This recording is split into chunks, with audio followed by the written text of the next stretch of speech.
Chapter 38, The Coming of Arthur. So Elund lived a double life, refusing to back down from training with the knights, daring Arthur to stop her, and guarding Morgana, particularly if she wanted a quiet place in the castle to commune with the druids. Elund imagined the communication to be telepathic, as she had always experienced with Matthew, Mordred as he was now called, and knew that open air and space would be what Morgana needed. So several months passed, where Elund tortured herself by watching Gwen and Arthur draw closer, and trained ever harder with the knights. And once or twice had given in to a call of, "Aeled, we are going to the lower town," whereupon most of the knights soon disappeared as the evening wore on, and invariably she would find herself in Gwen's arms. Gwen's bed.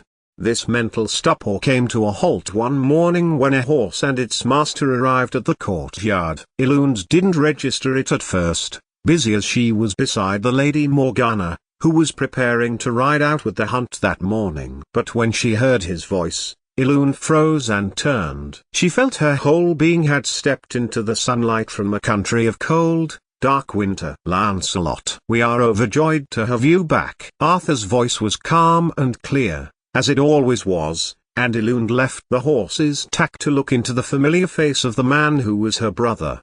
"I fought, and I escaped," Lancelot told them that evening. "I ended up in a land thick with ice and frost, and thought I would never escape. Then I followed the sun and headed south, looking for somewhere, anywhere, that was familiar." He glanced over to Elund. "I headed to the east coast, but my home was a ruin. I headed further south and encountered the Saxons again. Bayard has pushed north and is now Senir's enemy. I would urge your father caution and also consider diplomatic ties with the king of Mercia." "Not the king, a king," Arthur corrected him. "Unless Hengist and Odin are defeated." "No, sire," Lancelot conceded. "Hengist, yes, and whatever he claimed as kingdom is no more. But Odin pushes your southern border and has deferred to Bayard in all matters north and east. He is, of course, married to Bayard's daughter." Which Elund knew well, and wondered how Innes was, whether she had multiple children by now. How Seren was, her maid Elund's friend. It had been some years ago, it was true. But that Arthur held her at arm's length and had resisted her presence at sieges and battles had annoyed Elund, and made her pleased she had struck an alliance with Morgana. Magic should be free, in the end, tolerated, exist beside this new religion of Christianity. It was no wonder that the Saxons and pagan Britons, particularly those with magic, were forming alliances, for none of the Saxon gods conflicted with those of the Britons. They seemed to be able to coexist with ease, Elund had thought more than once, quite a bit more happily than the Christian and pagan Britons of the same race. "Gwen is unwell, may you bring my mantle?" Morgana had asked one night as the heat of the summer's day had dropped suddenly, leaving a chill breeze. There was a festival for a tournament, and all the court was expected to attend. Gwen had been overjoyed when Lancelot had returned, and her manners had become lighter and softer, though tinged with pain. Arthur still stole moments to be alone with her. Other moments were with Elund's brother, the man who looked at Guinevere with the devastating, forbidden hunger, which reminded Elund of the silent longing she felt, and fought, for Arthur. During the feast, Elund went for a walk, the coolness of the air a relief to the clamminess of the day. She did not mean to find them, her route had taken her through the lower gardens. She could not miss the lingering touch, a look of shared grief as the conversation drifted back to Arthur. If only he knew, perhaps he would forget Gwen. Not that his feelings would transfer to Elund. Even if they did, it was entirely impractical that she should be beside Arthur in any way. Besides, Arthur was happy. For the first time since the Immortal Army's defeat, he seemed at peace, buoyed by Lancelot's return, his love for Gwen. "She has said yes," he confided to the knights that evening, as the ale flowed and barriers were lowered. And Elund took herself to the library, to get lost for a few hours, hoping the manuscripts would stifle her emotion and she could return to Morgana numbed and docile. Elund, Enarin, who was now so competent with Camelot's library he had been put in charge of it, hurried over to her. "I have the manuscripts from the Mid-East." His voice was joyous, effulgent as he spoke about the work. He showed Elund the parchment, dull in the failing dusk light, but bright when she saw it under tallow candle, its blues and reds and greens as bright as nature. It's a plan, a map, Aaron explained. Jerusalem is at the center, of course, with the rest of the Christian world radiating out from it. He pointed to Rome, and across from the land of the Franks his finger rested on an island tucked in at the bottom. Albion, he told her. Our beloved land. And Irian, just here. He pointed to a smaller isle just to Albion's left. Christendom is bigger than I imagined, Elund admitted, and wondered what it would be like traveling to these places, to Scythia, to India, to paradise. Elund saw Morgana to bed, then sat outside the ladies' room, thinking about the world beyond Camelot, and she took herself back down to the library again. Aaron was asleep in a room as bereft as a monk's cell, his small form causing the blankets to rise and fall in the little side room where he slept. She took herself over to the large table where the marvelous map still lay, and traced a route with her hand through Francia to Rome, then across to Dacia and India, her hand landing on Ceylon. So lost she was in her daydreams of lands and beasts and kings and courts, Elund barely noticed the prince slop onto the flagstones beside her. He's the best of us, Elund, Arthur said, leaning over her shoulder to look at the maps. His scent, of leather and cedar and the dampness of a nighttime shower made her heart ache with a familiar, dull throb. Lancelot's return feels like the final piece of the kingdom falling into place, he went on, with him at my right hand and Gwen by my side. He looked at her, his gaze softening. The ice of their previous fallout was thawing, replaced by a tentative, fragile warmth. I want you there, as my friend. So, he has asked Gwen to marry him, and she had, clearly, agreed. Against his father's wishes. A secret wedding? I am pleased for you both, Elund told Arthur. And he pressed on about her being in his service and to guard the perimeters. I like guarding Morgana, Elund told him, wondering for the first time why she was there. Help to guard the perimeter? She had been in full charge of watches when she first arrived at Camelot. What was she doing there, when the prince wished her to aspire to a joint guard position?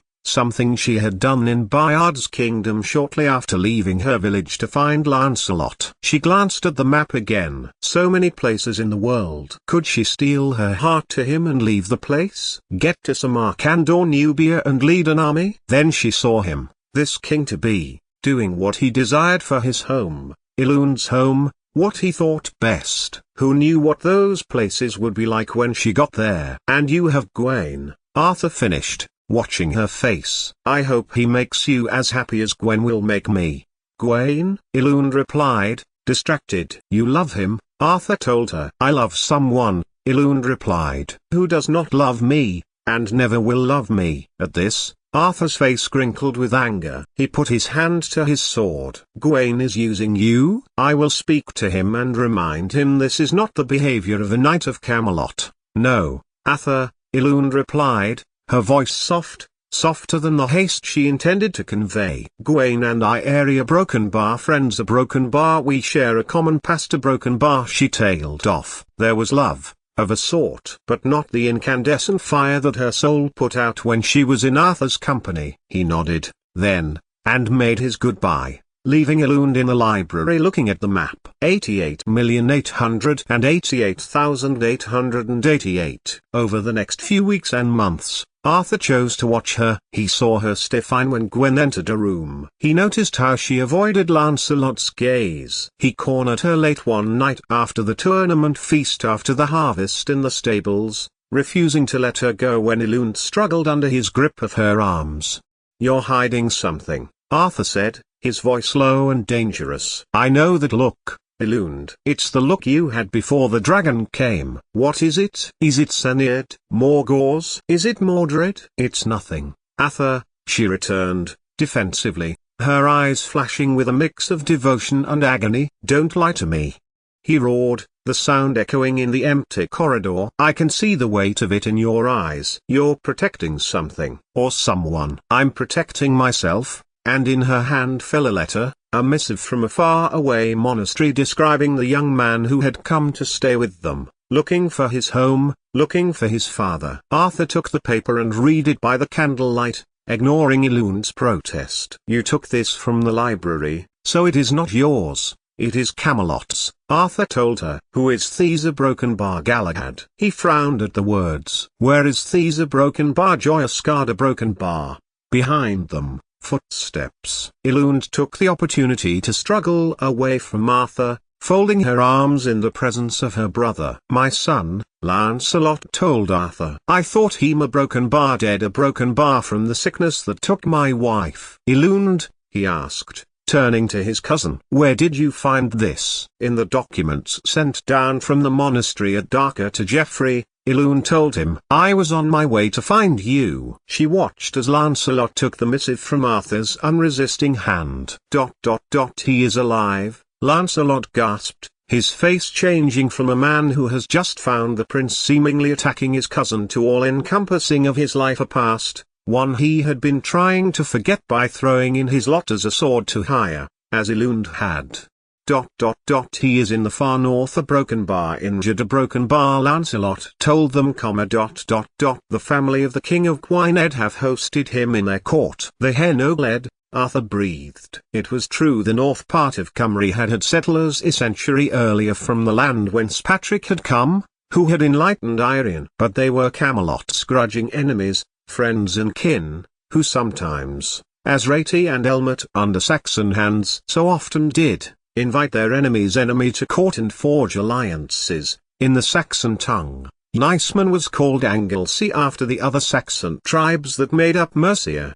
And Lancelot went to the library, with Arthur and Eluned, and spoke to Geoffrey of Monmouth, of the Darker Monastery and his correspondence. Geoffrey told him how he had been in correspondence with one of the monks since he had been a young man, and a lot of epistolic traffic had gone between the two centers of learning, about kings and courts and everyday things such as crop yields and alliances. It was a common thing monks gossiped a lot. And in this gossip Lancelot had found his son, and was overcome with joy. "Come, eat, drink," Arthur encouraged, and Eluned used the umbrella of the news to shield from Arthur any more questions about her love life or intentions, or loyalty, because while she was there in Camelot, she could forget she was Saxon. Yet the prince was the one who regularly reminded her of her origins, and the division was slowly pushing her away from the court she had decided to serve. 88,888,888. It was the next night, as she stood down from dawn guard duty on the ramparts, that Eluned spotted her brother. She followed him down to the lower town, but lost him in the narrow streets of the tannery and butcher's area. What was he like, Galahad? Eluned turned as she made her way back to the palace at Merlin's words and stopped, letting go her Sikhs. "A broken bar never knew him," Eluned told Merlin. "I went to Lancelot's home, to Joyascarda, when I was trying to find him. But it was just a ruin. Lancelot must have loved Elaine so much, that when she died, and Galahad too, he just left it to fall apart." "But he must be pleased now?" Merlin asked her. "I think so," Eluned replied. "He is his son, alive, or at least he was alive at midsummer and in Rust. He may be there still, or perhaps he has moved on, looking for his father." "Perhaps they are both looking," Merlin told her, "in which case, one of them had better stay still, or they could spend all their lives looking and always missing each other." She smiled. "Anaran says the best thing Lancelot can do is stay at Camelot and let Geoffrey write to his friend in the Old North," she went on. "That way, if Galahad is still alive, he would know where his father was." "I am sure of it," Merlin told her. "Arthur has said he will make him a knight. He has petitioned his father to make him so." Eluned smiled. "Lancelot's lifelong dream." "You have been with Morgana as she meets the druids again," Merlin told Eluned. "You need to be careful." "I'm always careful," she told him. "The Lady Morgana has her own ideas, and I have never seen her so calm, so happy as when she has been with her kind." Eluned glanced to the west gate. "By all means wait with me, Merlin, but she will be returning soon, and I must escort her back." At this, Merlin nodded, and she watched him go back to the castle. She did not, however, witness the conversation between Merlin and Arthur, which went something like this. "Where did she say she was going?" "For a drink," At the tavern. And then what? And then what, Arthur? Merlin shook his head. She already thinks you're spying on her personal life. You dolt, Merlin. How long did she say she was going to be there? She didn't. Merlin replied that Morgana would be returning, and he was in possession of knowledge of her abilities was something Merlin wanted to avoid. He watched Arthur pace on the spot in annoyance. Well, a broken bar. How long did you watch her for? Merlin shrugged. She followed Lancelot, and went to the tavern. Now she's coming back. What else do you want me to say? Just answer my questions, Merlin. I just did. Perhaps your questions are the wrong questions. And, at a shout from the tower across from the lower battlement, Merlin shrugged and responded to Gaius's call for assistance with his leeches. 88,888,888. Elune waited at the tavern, which had a good view over the tannery square and across to the blacksmith's cottage. She knew she was spying on him, spying on them both, and nodded to the barman as he served her a goat's milk rather than an ale. And then, as the sun began to rise, the door opened. Gwen, hair and clothing disheveled, held onto the latch as Lancelot stepped through, and Elune felt the kiss he gave her as he left. She gave it around 30 seconds before she moved, and went around the outside of the tavern and into a side street, before meeting up with her brother as he walked towards the east gate.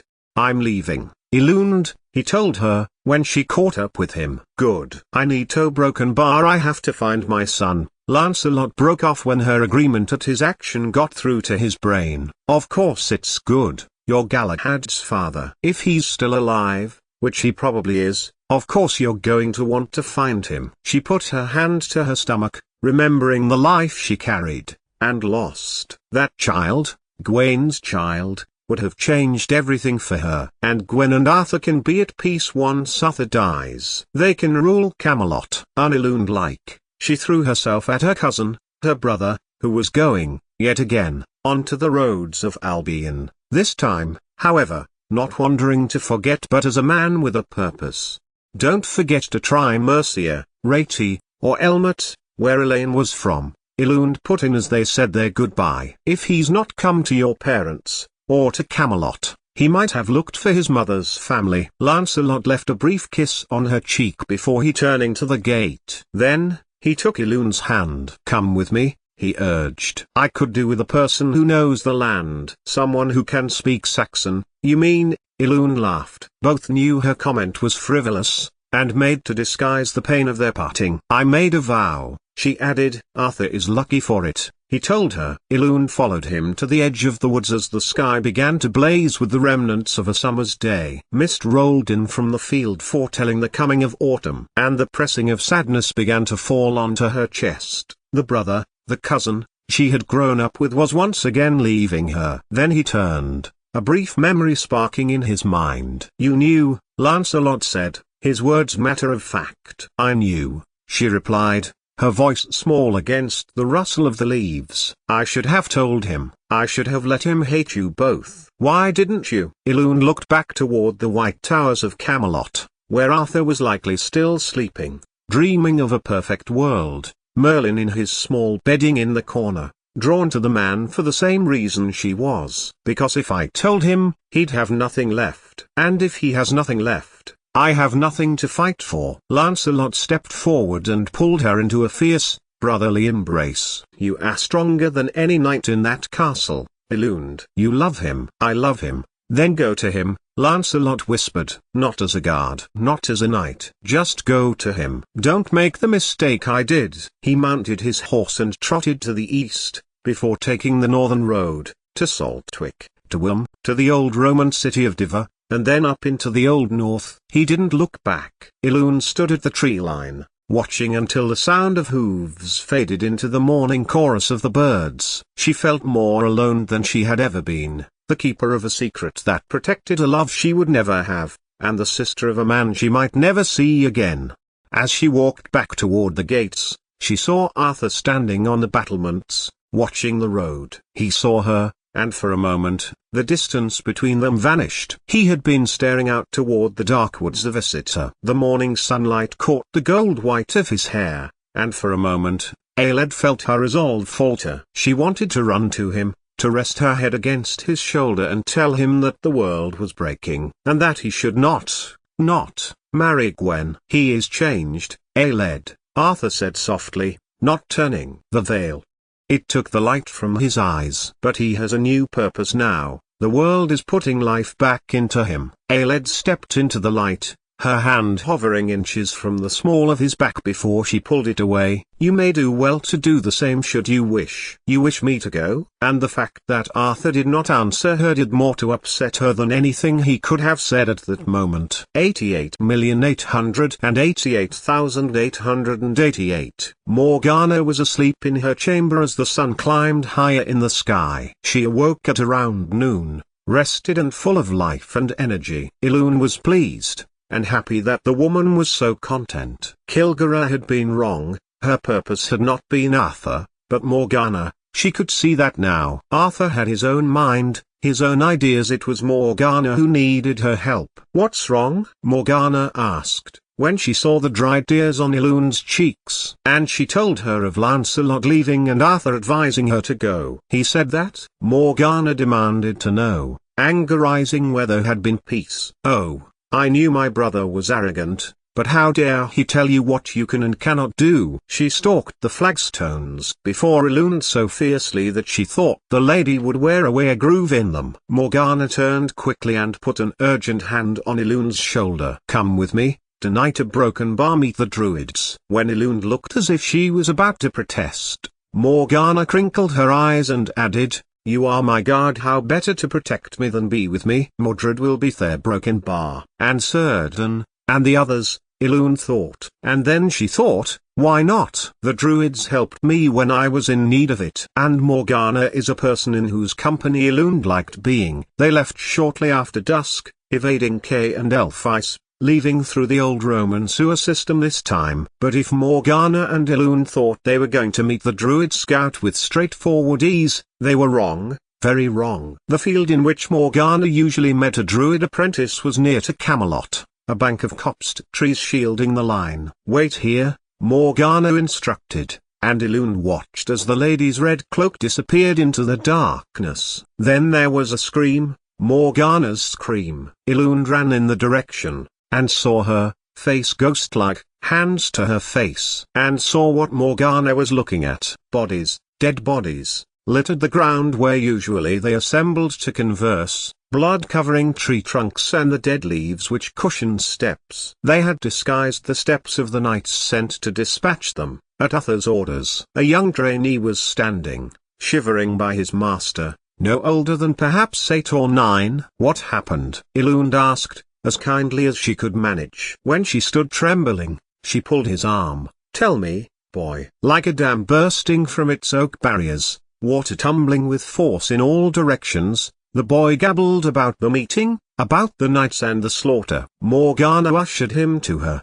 and the child buried his head near her leg. "Uther," she declared, spitting the name of her father as a curse into the night. "I know what he did to my mother, I know what he did to Igraine, and he comes after my kin." But the boy shook beside her, and Elune realized he was shaking his head. "No, Lady Morgana," he told her, "it was not Uther's men." And it took a little coaxing for the boy to reveal wholesale slaughter had been demanded of the Druids and the people of magic. It was on Arthur's orders. "Arthur, Arthur!" Morgana screamed into the night. And then, with the practicality of the noblewoman that she was, sent the boy to wherever the nearest magical settlement was to call for help, to bury the dead in accordance with magical rite and custom.